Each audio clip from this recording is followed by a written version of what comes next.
ठीक है, देखिए ग्लोबल वार्मिंग के बारे में जो है हम लोगों को पढ़ना है। इस पूरे चैप्टर में जो है कंबसन, फ्लेम और फ्यूल वाले चैप्टर में हम लोग जो है फ्यूल्स के बारे में पढ़े हैं, और फ्यूल्स को जलाने से जो है क्या क्या हार्मफुल इफेक्ट होता है, स्पेशली जो है ग्लोबल वार्मिंग और एसिड रेन। ठीक है, ये दो जो हार्मफुल इफेक्ट्स हैं हमारे एनवायरमेंट पे जो है, ये सबसे जो है मेन, और इसके अलावा जो है एयर पॉल्यूशन, ये सब जो है कॉजेज होते हैं। सबसे जो मेन जो मुद्दा है आपका ग्लोबल वार्मिंग जो है क्या होता है, वैश्विक ताप या सडनली जो है या ग्रेजुअली जो है धीरे धीरे जो है ना पृथ्वी के तापमान का जो है ना बढ़ना। ठीक है, इसी को हम लोग क्या बोलते हैं, ग्लोबल वार्मिंग बोलते हैं। देखिए यहाँ पे क्या लिखा है, तो ग्लोबल वार्मिंग जो होता है, global warming is the gradual, gradual का मतलब होता है slowly increase in the earth temperature, पृथ्वी के तापमान में जो है स्लोली जो इंक्रीजमेंट होता है, जिसकी वजह से बहुत सारे फिनोमेना जो हमारे पृथ्वी पे होते हैं, इसी को क्या बोला जाता है, ग्लोबल वार्मिंग कहा जाता है। ठीक है, आपको जो है पता है अर्थ के जो है चारों तरफ जो ब्लैंकेट ऑफ एयर है, उसके अंदर जो है कार्बन डाइऑक्साइड गैस मौजूद होता है, वाटर वेपर मौजूद होता है ना जी।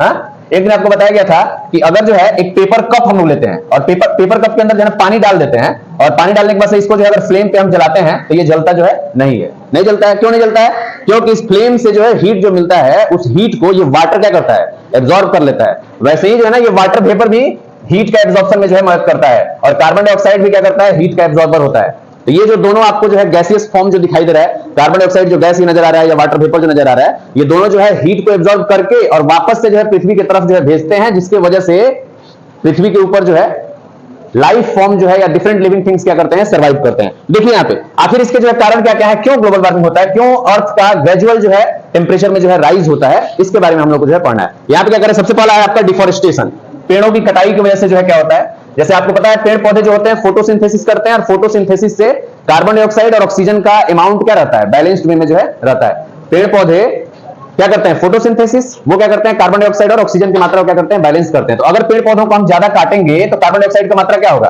बढ़ेगा, और कार्बन डाइऑक्साइड का मात्रा हमारे एनवायरमेंट में अगर बढ़ेगा तो इससे क्या होगा, ग्लोबल वार्मिंग होगा। इसके साथ साथ जो है व्हीकल्स का, अगर वाहनों का अगर हम लोग इस्तेमाल करते हैं तो इससे जो है कार्बन डाइऑक्साइड गैस का इमिशन होता है, क्योंकि उसमें फ्यूल्स होते हैं वाहनों में, वो फ्यूल जो है ऑक्सीजन के प्रेजेंस में जलते हैं, तो कार्बन डाइऑक्साइड, कार्बन मोनोऑक्साइड, तरह तरह के जो है ना हार्मफुल पॉल्यूटेंट्स प्रोड्यूस करते हैं, जिसकी वजह से कार्बन डाइऑक्साइड का मात्रा क्या होता है, हमारे एटमॉस्फेयर में बढ़ता है। इसके साथ साथ जो है CFCs क्या होता है, देखिए CFCs बोलते हैं, इसका फुल फॉर्म होता है क्लोरोफ्लोरोकार्बन।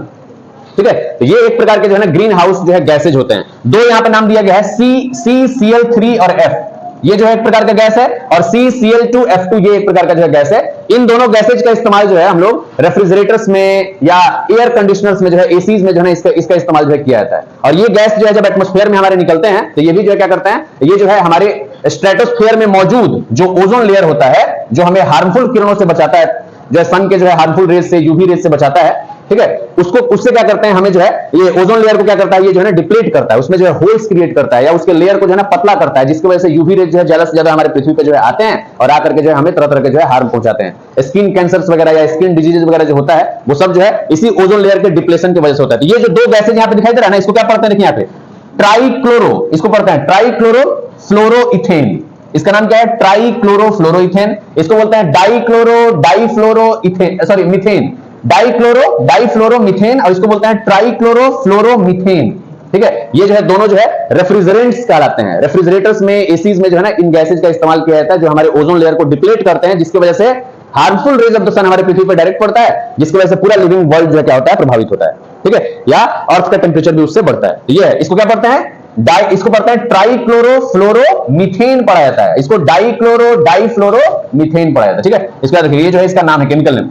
इसके बाद जो है एग्रीकल्चर के क्षेत्र में जो तरह तरह के जो जैसे पराली वगैरह जो हम लोग जलाते हैं, जैसे मान लीजिए खेती कर लिया, हार्वेस्टिंग कर लिया, हार्वेस्टिंग के बाद से जो पुआल वगैरह जो बच जाता है उसको खेतों में क्या करते हैं, जला देते हैं, उससे जो है हार्मफुल गैसेज निकलता है, और वो हार्मफुल गैसेज क्या करता है, ग्लोबल वार्मिंग के लिए जो है रिस्पांसिबल होता है। इसके साथ साथ जो है ओवर पॉपुलेशन होता है, तो इससे भी क्या होता है, ग्लोबल वार्मिंग होता है। जनसंख्या बढ़ेगा, नंबर ऑफ व्हीकल्स बढ़ेगा, नंबर ऑफ व्हीकल्स बढ़ेगा तो मोर इमिशन ऑफ कार्बन डाइऑक्साइड होगा। इसके साथ साथ जो है वोल्केनिक इरप्शन जब होता है तो बहुत ज्यादा मात्रा में धुआं, स्मोक वगैरह या एस वगैरह जो है निकलता है, जो कि जाकर के जो है हार्मफुल पॉल्यूटेंट्स को क्या करता है, ऐड करता है हमारे एटमॉस्फेयर में, जिसकी वजह से ग्लोबल वार्मिंग होता है। ठीक है, इसके बाद से फॉरेस्ट फायर जो होते हैं, ठीक है, या फॉरेस्ट ब्लेजेस भी इसको कहा जाता है, जंगलों में जो आग लगता है उससे भी बहुत ज्यादा हार्मफुल एयर पॉल्यूटेंट्स स्पेशली जो है, या कार्बन डाइऑक्साइड जो है इमिशन होता है। वो कार्बन डाइऑक्साइड क्या करता है, देखिए कार्बन डाइऑक्साइड का जो मेन फंक्शन है, कार्बन डाइऑक्साइड का मेन फंक्शन है कि ये हमारे अर्थ के टेम्परेचर को जो है ना बनाए रखता है, ताकि लाइफ जो है यहाँ पे पृथ्वी पे सस्टेन करे। ठीक है, अगर कार्बन डाइऑक्साइड की मात्रा बढ़ेगा तो अर्थ का टेम्परेचर भी क्या होगा, बढ़ेगा। और इन सारी कॉजेस से जो है कार्बन डाइऑक्साइड का मात्रा जो है बढ़ता है और ग्लोबल वार्मिंग जो है होता है। और ग्लोबल वार्मिंग होने की वजह से जो है इसके प्रभाव क्या क्या पड़ते हैं, देखिए आप ध्यान रखिए। टेम्परेचर जो है पृथ्वी का बढ़ता है, तो पृथ्वी का टेम्परेचर जब बढ़ेगा ना, तो जितने भी पोलर आइस कैप्स हैं या ग्लेशियर्स वगैरह हैं वो जो है पिघलेंगे, जिसकी वजह से फ्लड्स वगैरह जो है बहुत ज्यादा आएगा। या सी लेवल के जो है वाटर लेवल जो है, सी लेवल जो है वो क्या होगा, उसका जल स्तर जो है ऐसे आपके जो है समुद्र में, नदियों में जो है पानी का जल स्तर बढ़ेगा, जिससे जो है आसपास के एरिया में जो है फ्लड वाला जो है सिचुएशन हो सकता है। या इसके अलावा बहुत सारे काम। इसके बाद से कह रहा है कि ये जो है हमारे इकोसिस्टम के लिए भी जो है एक थ्रेट होता है। इकोसिस्टम बोलते हैं पारिस्थितिकी तंत्र को। ऐसा जो है एक इन्वायरमेंटल सिस्टम जहां पे लिविंग थिंग्स और नॉन लिविंग थिंग्स एक दूसरे पे जो है इंटरडिपेंडेंट होते हैं, ठीक है, और एक दूसरे के साथ जो है मिलजुल करके जो है एक तरह से बोल सकते हैं रहते हैं, उसको हम लोग जो है ना इकोसिस्टम बोलते हैं। तो इकोसिस्टम पे जो है इसका बहुत ही बुरा प्रभाव जो है पड़ता है। इसके साथ साथ जो है क्लाइमेटिक चेंजेस जो है बहुत सारे होते हैं, हमारे जलवायु में परिवर्तन होता है। जैसे जब ये फ्लड्स का जो है आना, जैसे अपने यहाँ बिहार में जो है एक जवैनिया नाम का जो है गांव है, आप सुने होंगे या बहुत सारा वीडियो भी आप उसका देखे होंगे। तो वहां पे जो है ना उस गांव में जो है ना गंगा नदी का पानी जो है इतना ज्यादा जो है आया है, जिसकी वजह से वहां का जो है बड़ा बड़ा स्कूल जो है उसका वो जो है ना मिट्टी के साथ जो है कट करके थोड़ा थोड़ा पार्ट जो है उसका बह करके उसमें जा रहा है। बहुत सारे लोगों का पूरा घर चला गया है।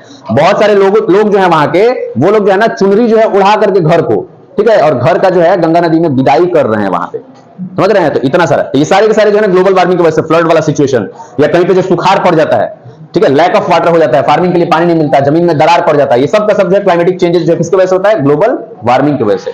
ठीक है, ये कार्बन डाइऑक्साइड का मात्रा बढ़ता है और ये कार्बन डाइऑक्साइड पृथ्वी के टेम्परेचर को क्या करता है, बढ़ाता है, जिसको हम लोग ग्लोबल वार्मिंग बोलते हैं।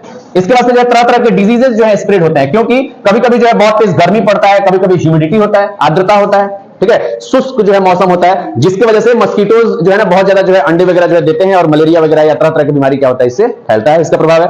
इसके बाद से इसमें जो है डेथ रेट क्या होता है, बढ़ जाता है। ग्लोबल वार्मिंग बढ़ेगा तो डेथ रेट भी लोग जो है ना बहुत ज्यादा जो है लोग जो है इसमें क्या होंगे, बढ़ेंगे, क्योंकि कभी गर्मी कभी ठंडी मौसम जो है बदलेगा, इसकी वजह से जो है तरह तरह का जो है बीमारी होगा, ठीक है, जिससे लोग जो है क्या होंगे, मरेंगे। और इसके साथ साथ जो है ग्लोबल वार्मिंग की वजह से जो है नेचुरल हैबिटेट भी हमारा क्या होता है, इसका जो है लॉस होता है। ठीक है, डिफॉरेस्टेशन कर दिए तो जितने भी प्लांट्स एनिमल्स या जितने भी एनिमल्स जो है सराउंडिंग एरिया में रह रहे हैं वो सब क्या होंगे, भागेंगे वहां से या मरेंगे, क्योंकि उनको जो है घर नहीं मिलेगा।